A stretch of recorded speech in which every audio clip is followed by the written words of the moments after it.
예도입니다. 존재의 숲에 겨울이 찾아온 것 같습니다.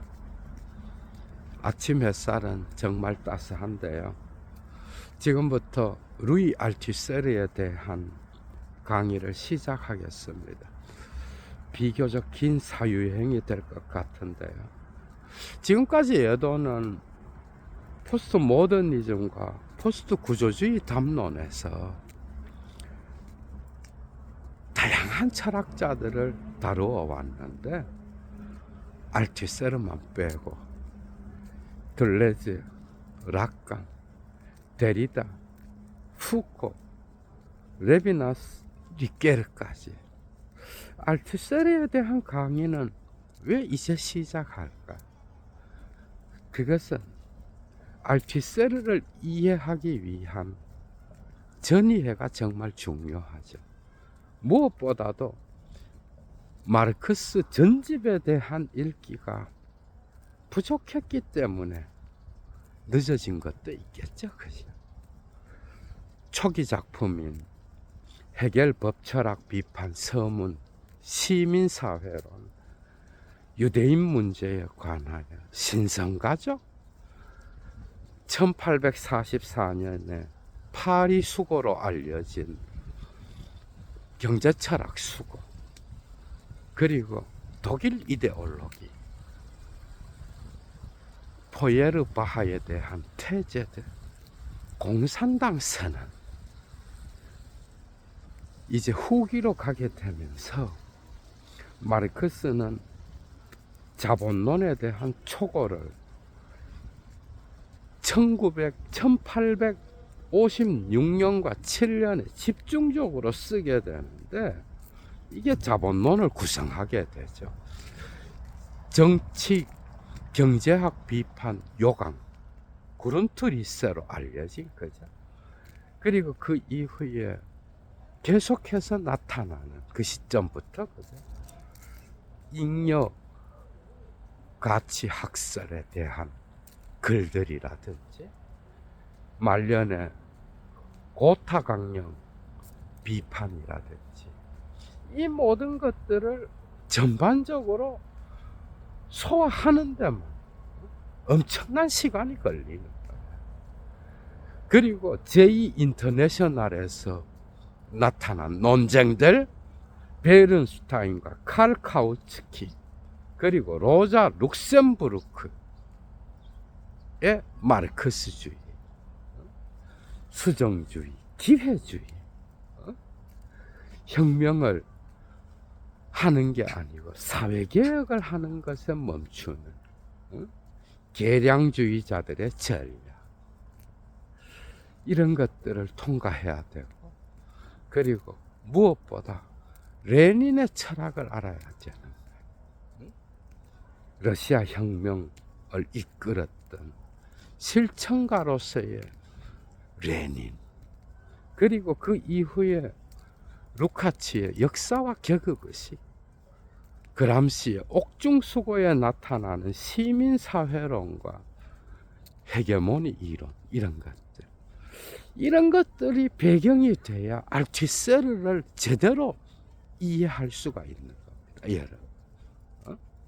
그래서 얘도 역시도 원래 4월부터 진행된 마르크스 읽기를 통한 자본주의 동물 벗어나기라는 기획 안에, 그죠?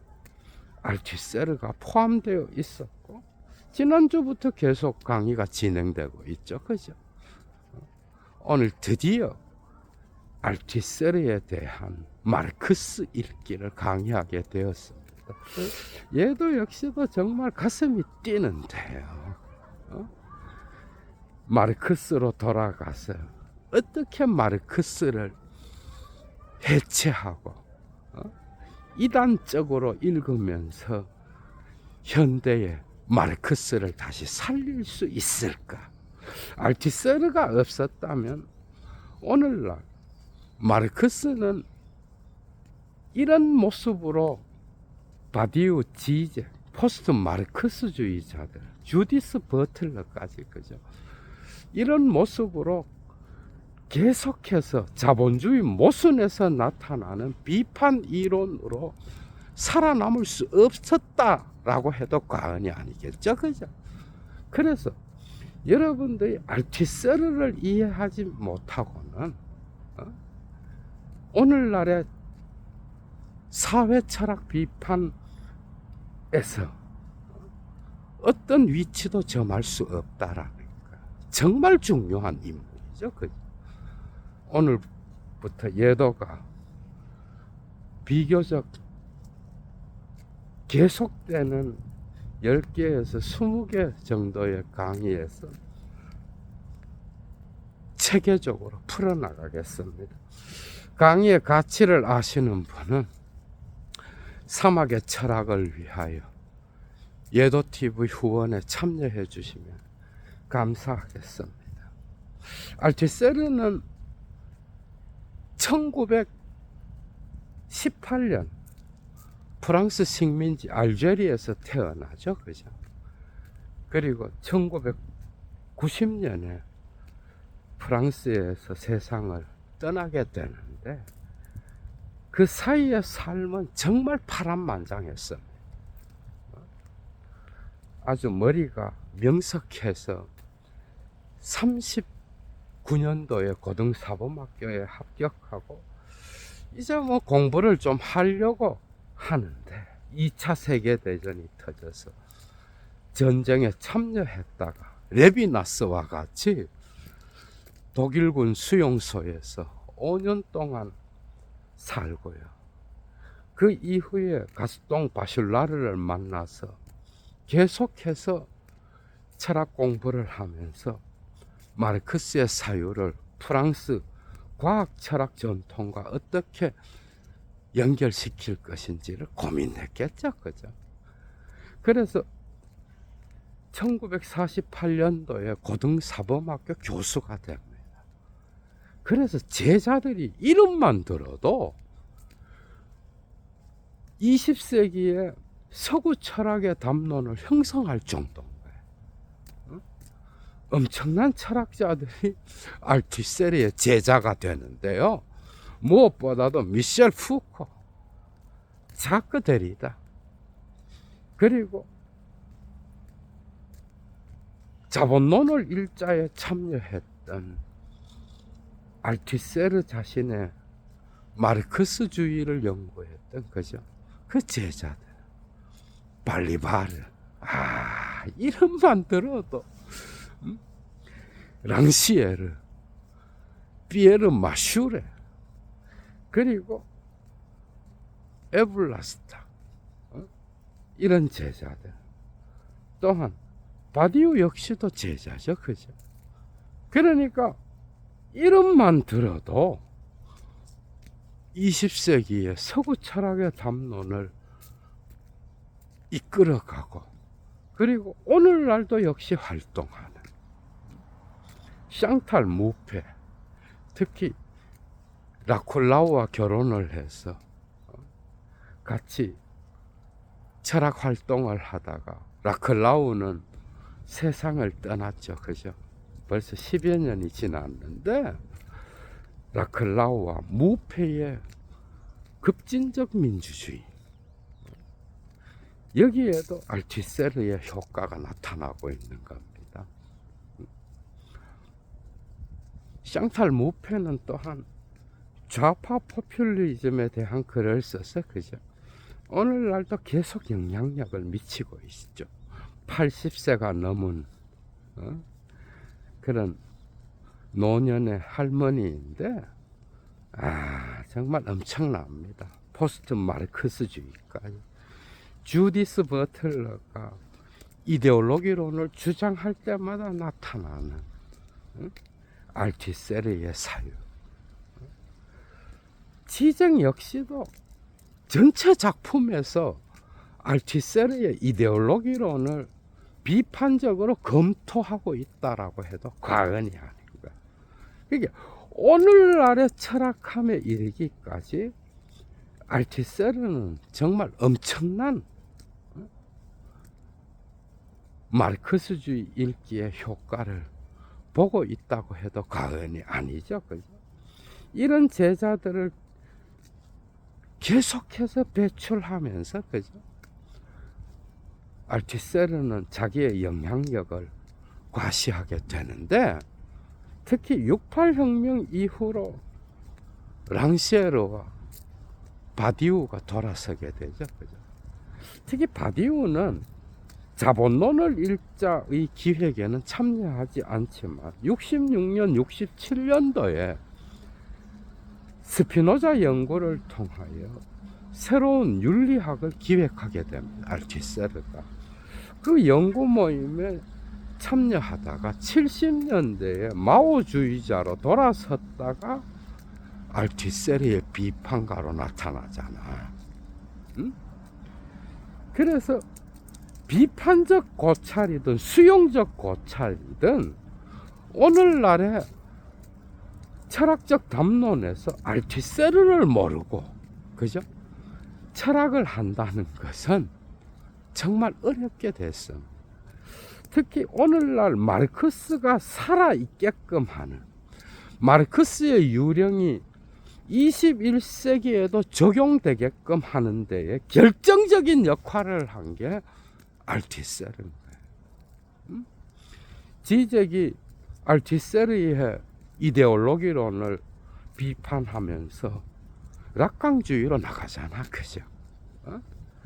그러나 알투세르의 이데올로기론은 어떻게 보면 지적이 락강주의로 나가면서 또 다른 알투세르의 어떤 와는 다른, 거죠? 그런 자기만의 이데올로기론을 확립하지만 지적이 못 보고 있는 그 이데올로기의 끈덕짐, 언제 어디에나 존재하는 독특한, 마치 하이데거의 존재 개념과 같이 존재자가 있는 곳에는 언제나 존재자를 초월해서 나타나는 존재와 같이, 그죠?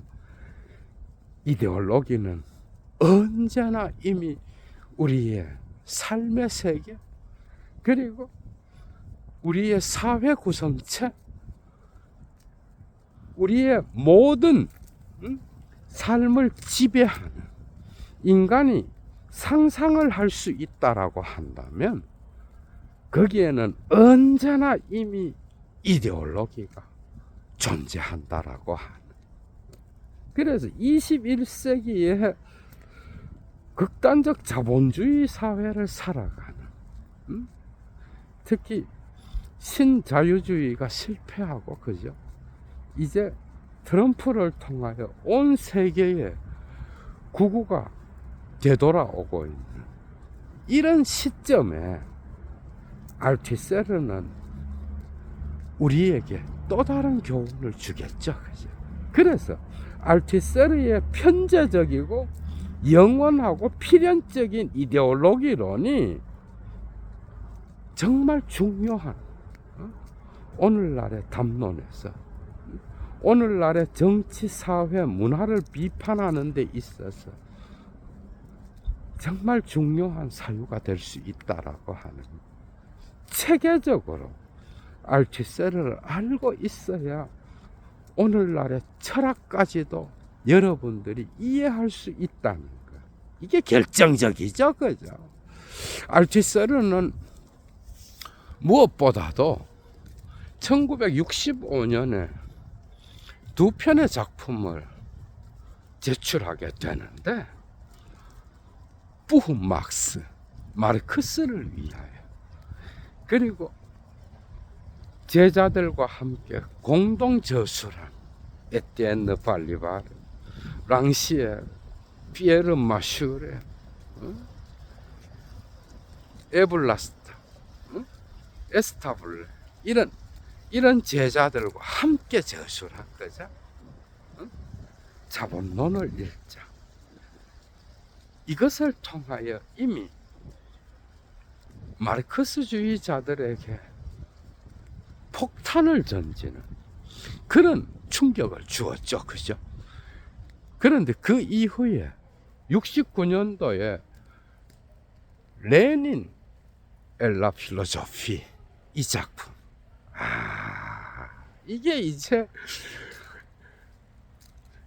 리흘르 캐피탈 부흐 막스 이후에 중요한 역할을 하고요. 무엇보다도 70년대에 74년도에 자기 비판의 요소들, 그리고 76년도에 포지시용, 입장들, 이런 작품을 내면서 이제 70년대의 논점은 마르크스를 구조주의에 적용시킨 철학이 아니라 계급투쟁으로 나가는 듯한 거죠. 그러나 역시 구조주의의 힘은 벗어나지 못한 듯한 그런 느낌을 주죠. 그죠? 입장들에는 무엇보다도 중요한 논문, 여러분들도 다 알 거예요. 이데올로기와 이데올로기의 국가적 장치라고 하는, 이데올로기의 국가장치 정말 중요하죠. 그죠? 이런 작품들의 출간 이후에 이제 80년대에 정신 청량을 일으켜서 부인을 교살하게 되는데, 이때부터 철학계로부터 퇴출돼 버려요. 사라지고 이제 정신병원을 이곳저곳을 다니면서 계속 글을 쓰기도 하는데요. 90년대 세상을 떠나고 난 이후에 유고로서 논문과 강의록이죠. 그죠? 다양한 작품들이 또 나타나요. 자서전으로서는 미래는 오랫동안 지속된다라고 하는 작품, 그리고 무엇보다도 프로이트와 락강에 대한 정신분석학 강의와 논문들이 나타나고요. 그리고 정치 철학에 대한 다양한 논문들, 강의록들, 그리고 마키아벨리에 대한 연구가 또 유고집에서 발췌되고 나타나는 거예요. 마키아벨리와 우리, 마키아벨리의 고독, 이런 작품들, 그리고 서신들, 이 유고들이 나오면서 뭔가 마르크스에 대한 초기 읽기가 상당히 많이 보완되고 수정되는 듯 하지만은, 특히 우발성의 유물론이라든지 아니면 마주침의 유물론으로 알려진 이 작품에서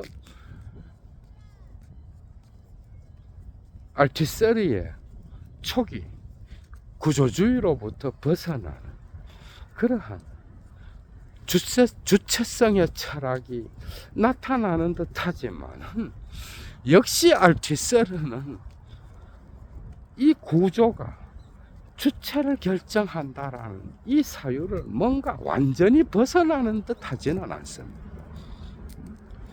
그래서 바디우의 혁명적 주체와 지적의 까다로운 주체가 알티세르와 가장 극명하게 갈라지는 지점이 아닌가라고 사유하는 분들이 많아. 특히 알티세르주의자들은 오히려 지적과 바디우의 연구 역시도 알티세르로부터 나왔다라고 하지만, 이건 다른 문제죠. 그죠? 오늘은 특히 예도가 첫 시간으로서 이런 정도의 소개 이후에 알티세르에게 깨스클라 필로소피, 철학이란 무엇인가, 여기에 천착해서 여러분들과 함께 사유여행을 떠나려고 합니다. 무엇보다도 알티세르는 레비스토로스의 구조주의로부터 영향을 받고요. 그리고 프로이트와 락강으로부터 무의식의 개념을 수용하죠. 그죠? 또한 그는 가톨릭 전통에 있었던 그런 철학자로서 이데올로기와 이데올로기적 국가 정치를 설명하는 그 논문에서 그 유명한, 이건 락강과 연결되는 부분이 있는 거야.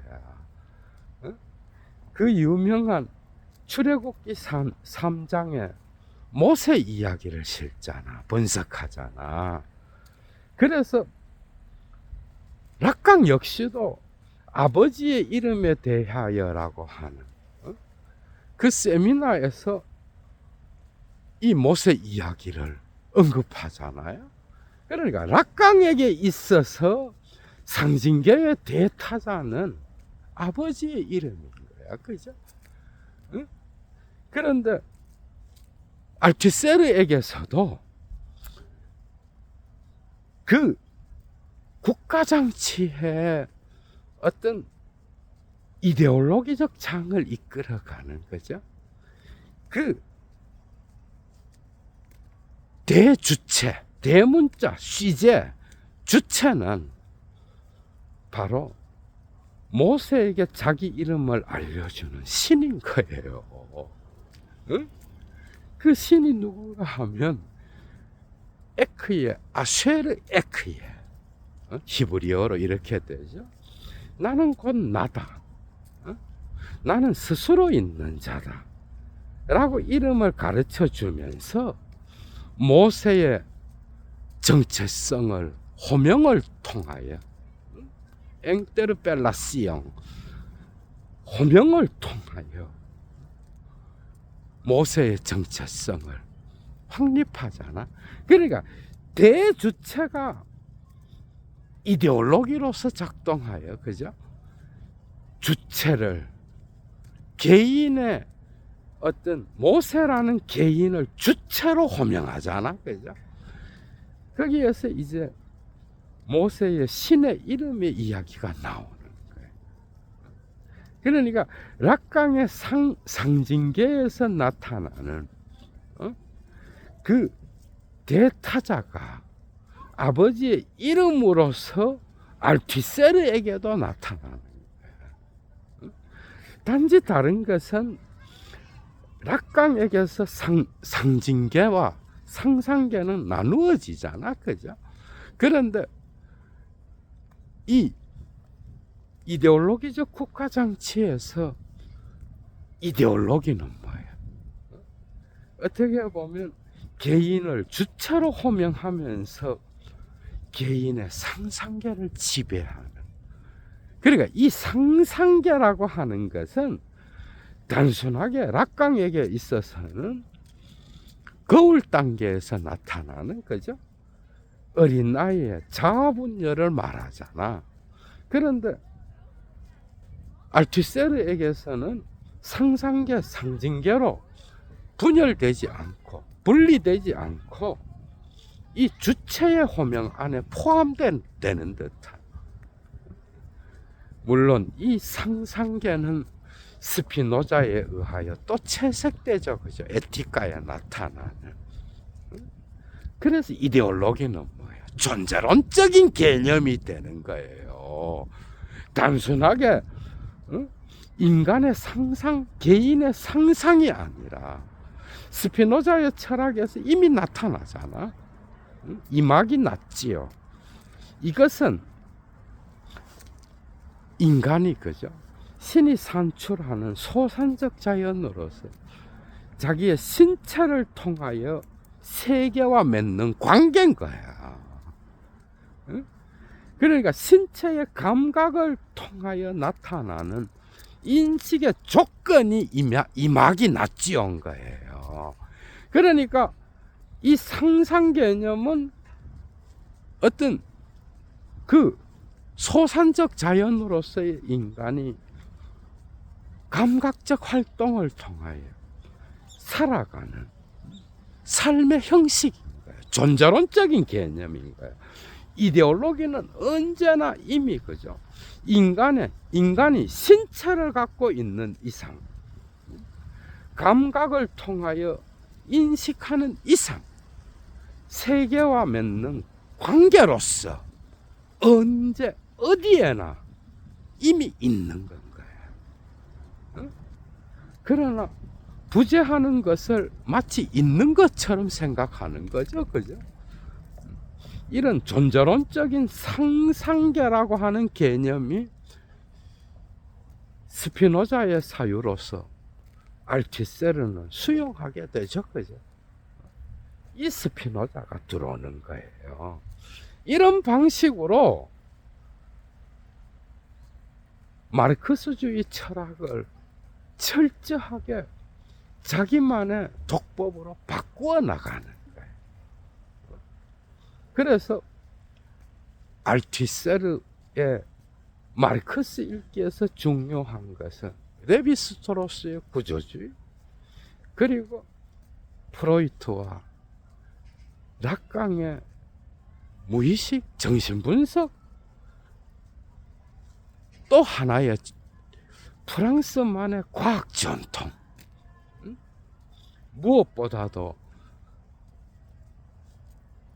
가스통 바슐라르와 조르주 깡길렘을 통하여 나타나는 과학 철학에서 인식론적 단절이라고 하는 개념, 그죠? 꾸피흐, 에피스테몰로직, 립티흐, 에피스테몰로직, 이 개념이 이제 초기부터 나타나잖아. 응? 레비스트로스, 조르주 깡길렘, 그리고 가스통 바슐라르, 또한 스피노자의 상상계 개념, 그리고 스피노자 철학에서 나타나는 논리, 연역법, 이것이 구조 개념이 함께 들어오잖아. 그죠? 이런 걸 통해서 마르크스 읽기는 수정돼서 현대적으로 변하게 되는 거예요. 그렇다면 철학이란 무엇인가? 특히 이것은 곳곳에서 나타나지만 레닌과 철학에서 언급되는데, 이미 자본론을 일자와 부흐막스, 마르크스를 위하여에서도 곳곳에서 나타나는 철학은 어떻게 보면 비트겐슈타인의 어떤 경계짓기와 연관되는 듯한 거죠. 연상시키는 그런 방식으로 철학을 규정하는데, 알티세르에게 있어서 철학이란 무엇인가? 그것은 경계짓기인 거예요. 시언스, 과학과 이데올로기 사이를 경계짓는 학문이 바로 철학인 거예요. 그래서 철학은 소멸되기 위해 존재하는, 경계라고 하는 게 뭐예요, 여러분? 경계라고 하는 것은 특정 철학자의 담론 안에서 나타나는 인식론적 단절인 거예요. 예를 들어 자본론을 일자화 마르크스를 위하여에 나타나는 청년 마르크스에 대하여에서, 그죠? 그것을 연계해서 보게 되면은 철학 개념이 확실해지는 거예요. 마르크스에게서 1844년까지의 그 작품들은 전부 다 인간학적인, 헤겔주의적이고 포예르바하적인 그러한 이데올로기적 장이 채색되어 있는 거예요. 헤겔법 철학, 비판, 그리고 신성가족, 유대인 문제, 1844년에 경제철학 수고, 이런 작품들, 마침내 독일 이데올로기와 포예르바하 태제에 이르러서 마르크스는 인식론적 단절을 하게 되는데, 그 이전의 배경은 이데올로기적 힘에 노출되어 있는 마르크스인 거예요. 진짜 과학으로 갈 수 있는 마르크스는 어떻게 보면 헤겔과 포예르바 양쪽과 단절하는 이 독일 이데올로기부터, 그죠? 이것은 마르크스 사유 안에서 모순을 일으키는 중층 결정, 그죠? 중층 결정된 모순을 나타내는 핵심적 지점인 거예요. 그 이전에 마르크스의 초기 사유는 결코 과학이라고 볼 수 없다라고 하는 거예요.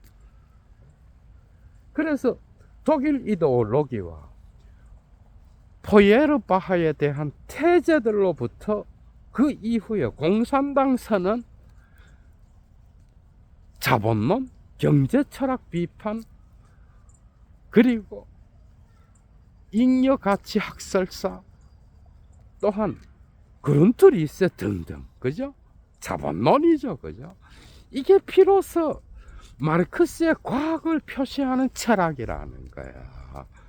그러니까 마르크스의 사유 안에서 독일 이데올로기와 포예르바하에 대한 태제는 이데올로기에서 진짜 마르크스의 과학으로 가는 그 중간 지점에 있는 결정적 모순을 드러내는 중충 결정된 자리라고 하는 거예요. 철학은 이걸 경계짓는다는 거예요. 그때부터 주제가 바뀌는 거예요. 그래서 어떻게 보면은 알투세르에게 있어서 경제철학 수고에서 나타나는 소외 개념 있잖아. 독일어로 엔트프렘둥, 그리고 불어로는 알리에나시옹이죠, 그죠? 이런 것들 역시도, 소외 개념 역시도 헤겔주의적이고 포예르바하적인, 그래서 이데올로기에 갇혀 있는 그런 개념이겠죠, 그죠? 이제 헤겔과 포예르바하를 되돌아서서, 그죠? 이제 뭔가 과학을 향하여 나아가는 비교적 성숙한 마르크스는 독일 이데올로기에서 다시 탄생하면서 자본론으로 가게 되는데, 그때부터 주제가 바뀌어. 소외란 개념도 거의 나타나지 않고요. 이제 이데올로기, 지배계급과 피지배계급, 그리고 사회 구성체, 이런 것들이 체계적으로 나타나고 자본론으로 점점 가게 되면서 무엇보다도 생산 관계와 생산력을 통하여 나타나는 생산 양식, 이게 결정적인 거야. 자본론으로 가야 진짜 과학이 나타나는 거야. 그러나 독일 이데올로기에서 이미 이데올로기론을 이야기하고 있잖아, 그죠? 그래서 진정한 과학으로 갈 수 있는 그 지점이, 중핵적 역할을 하는 그 지점이 어떻게 보면은 독일 이데올로기인 거야. 헤겔과 포예르바로부터 돌아서서 과학을 향하여 나아가는 마르크스. 그래서 독일 이데올로기 이전의 모든 작품은 이데올로기에 물들어 있는 마르크스지 진정한 과학으로 나아가는, 그죠? 그런 철학이 아닌 거야. 그래서 청년 마르크스는 이데올로기에 물들어서 여전히 헤겔주의에 갇혀 있었다라고 하는, 그래서 알티셀의 어떤 마르크스 읽기의 독단성은, 그죠? 특히 헤겔 변증법을 마르크스의 변증법으로 전환시키면서 스피노자의 논리 연역법을 적용하는 그 지점인데, 그런데 마르크스의 1차 원전을 읽어본 사람들은, 얘도 이미 마르크스 강의에서 말을 했잖아. 마르크스는 자본론으로 가면서도, 그죠? 헤겔을 버리지 않죠. 오히려 청년 헤겔 철학자들을 비판하면서도 헤겔은 끝까지 갖고 가. 곳곳에서 알투세르가 과학이라고 주장하는, 시언스라고 주장하는 자본론에서도 헤겔이 채색돼 있어요.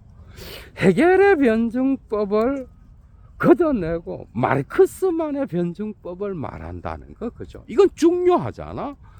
그러나 헤겔의 변증법을 이런 방식으로 완전히 도외시하는 것 역시도 문제가 될 수 있는 거예요. 무엇보다도 헤겔의 변증법, 그리고 정신현상학뿐만 아니라 논리학에서 나타나는 다양한 질과 양의 개념이라든지, 그죠? 그리고 곳곳에서 존재와 무, 생성, 이런 이 세계의 정신의 변화에 따라서 나타나는 다양한 개념들이 마르크스의 사유에 포함되어서 자본주의 모순을 드러내잖아, 그죠? 그런데 여기에서 헤겔을 완전하게 빼면서 마르크스 자신만의 변증법을 말한다. 헤겔을 끝까지 알투세르는 거부하려고 하거든. 거기에서 나타나는 알투세르만의 헤겔주의가 또 드러난다라고 볼 수 있는 거예요. 그래서 철학이란 뭐냐? 철학이라고 하는 것은 어떻게 보면은 마르크스 안에서 나타나는 이데올로기와 시언스, 과학의 경계선을 정하는 거예요.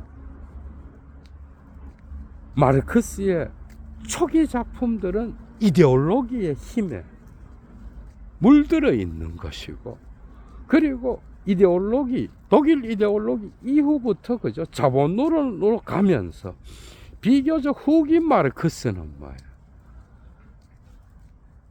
과학에 속하는 과학적인 그러한 역사의 대륙을 발견한 그런 자잖아, 그죠? 그러니까 알투세르가 바라본 마르크스의 역사는 일반 역사가들의 역사와는 다른 거죠, 그죠? 거기에서 중핵적 개념은 생산 양식, 프로덕션스 바이제라고 하는 이 개념인 거야. 생산 양식을 근거하여 그 사회 구성체의 역사를 분석해 나가는. 그래서 마르크스를 재해석하는 알투세르의 사회 구성체의 결정적인 신급이 세 개 있습니다. 그건 바로 에코노믹, 경제적인 신급, 그리고 폴리틱, 정치적인 신급, 그 다음에 세 번째 이데올로기적 신급. 이 세 개는 모든 사회 구조 속에 어디에나 작동하고 있는데, 거기에서 최종 신급은 언제나 이미 생산 양식인 거예요. 그래서 이 생산 양식이 어떻게 보면은 마르크스주의의 변증법을 표현하는 핵심 개념인 거예요. 마르크스가 역사의 대륙을 발견했다라고 할 때, 거기에서 역사의 대륙은 생산 양식을 통하여 변화되어가는 그런 역사인 거겠죠, 그죠? 이런 방식으로 철학은 청년 마르크스의 이데올로기에 물든 그 이데올로기적 장을 드러냄으로써 자본론에서 나타나는 진짜 과학적인 마르크스를 드러내는 거야. 그래서 철학은 이 경계선에서, 그죠? 소멸될 위기에 있는, 그 스스로 경계를 정하면서 사라지는 그런 학문인 거예요. 그래서 철학은 그 조건으로서 과학과 정치를 언제나 앞서 갖고 있어야 되는 거예요. 이게 독특한 알투세르의 철학 개념인 거예요. 철학은 경계를 짓고 사라지는 거예요. 그 경계는 어떻게 보면 아무것도 아닌 무의 자리인 거예요. 무는 없는 게 아니라 철학의 범주들, 철학의 문제 제시들 안에서, 그죠?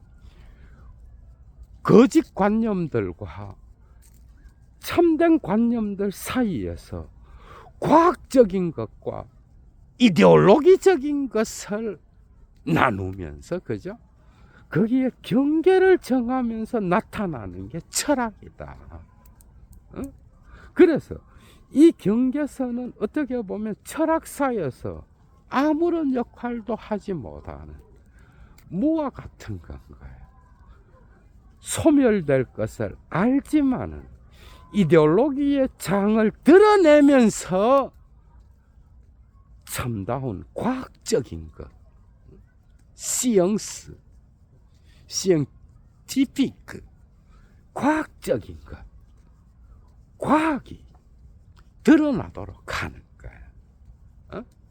원래 사실은 이 경계는 어떻게 보면 가스동 바슐라르의 인식론적 단절이라는 개념과 함께 가는데요. 여기에는 독특한 프로이트의 중층 개념, 모순을 통하여 드러나는 중층 개념이 함께 나타나죠. 그죠? 그런데 이것은 마르크스의 이론이 현실에 적용되었을 때 나타나는 괴리를 드러내는 개념으로도 사용되거든. 그러니까 이 사회 구성체의 구조는 어떻게 보면 언제나 이미 장으로서, 그죠? 이데올로기가 작동하고 있는 거예요. 그런데 그 이데올로기는 무의식적으로 작동하는 거예요. 무의식적으로. 그러니까 중층 결정이라고 하는 것은 프로이트에게 있어서 뭐야?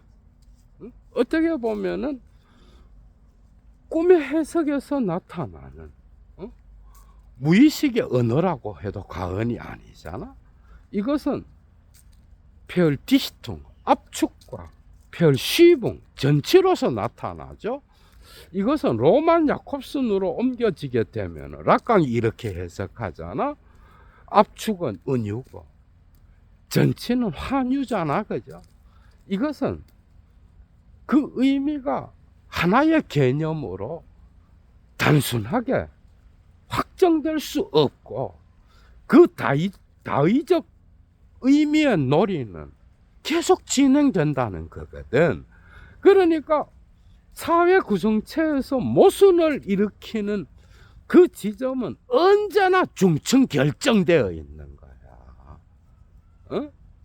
부흠 막스에서 그래서 하나의 장으로서 모순과 중층 결정이 있는 거예요. 이런 것들을 드러내는 지점, 그것은 가스동 바슐라르의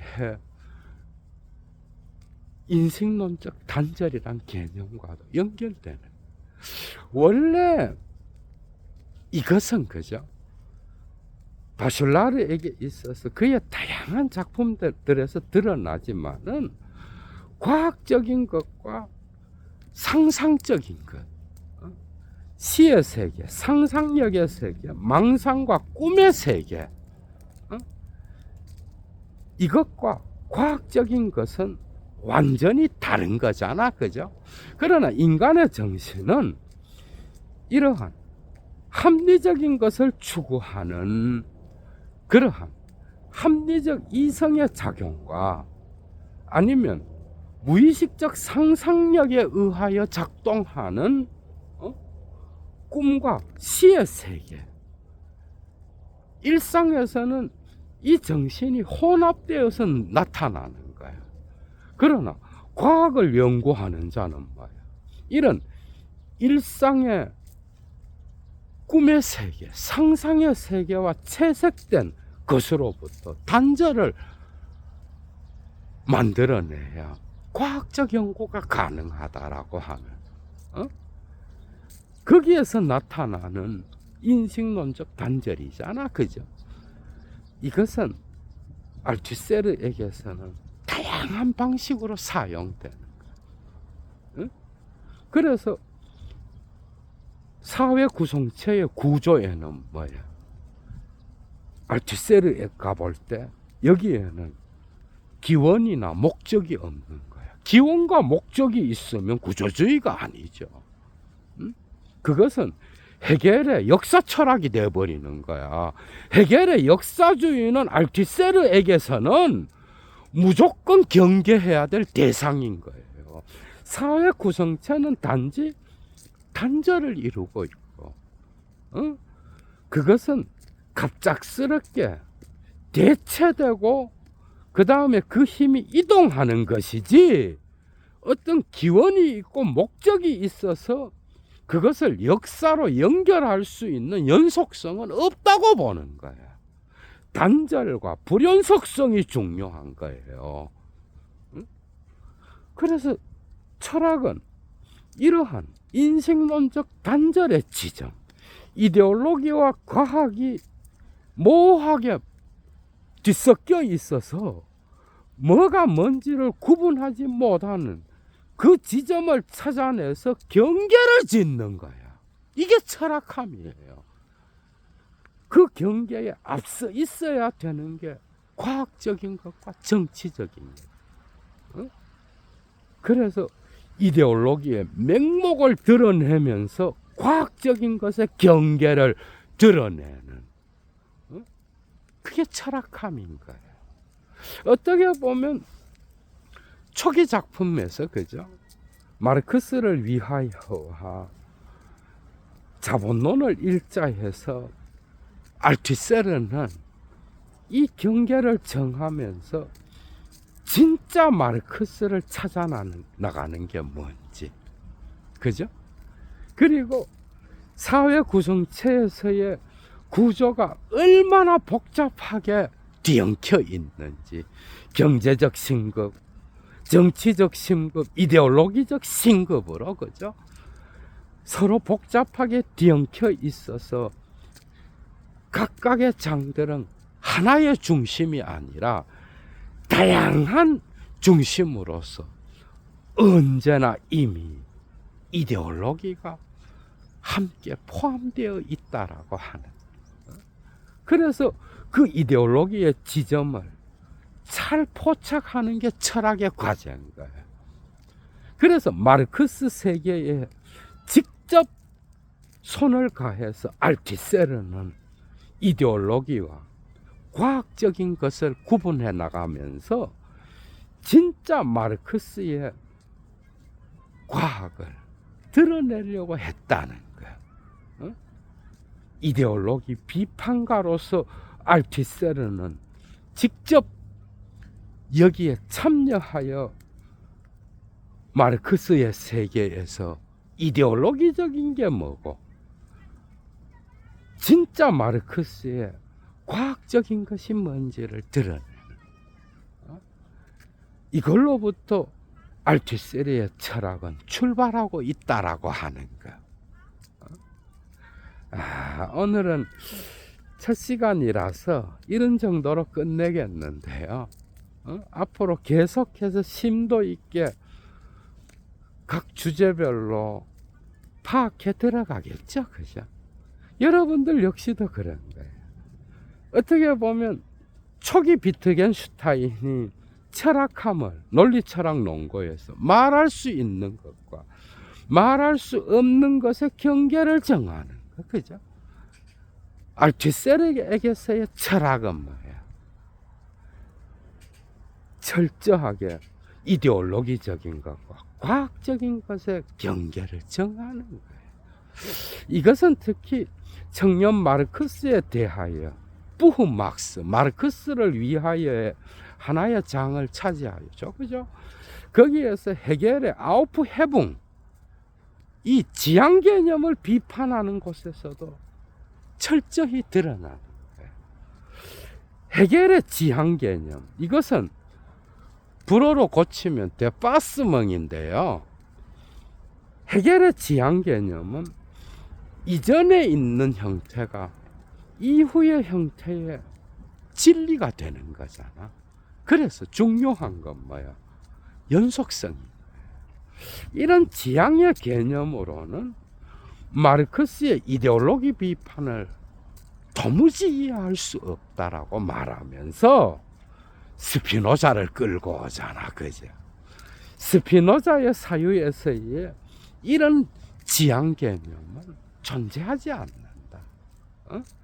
신이라고 하는 그 실체의 이론적 힘을 소거하게 되면은 스피노자의 사유에서는 1단계, 2단계가 불연속성을 띠는 그런 철학을 제시하고 있다는 것.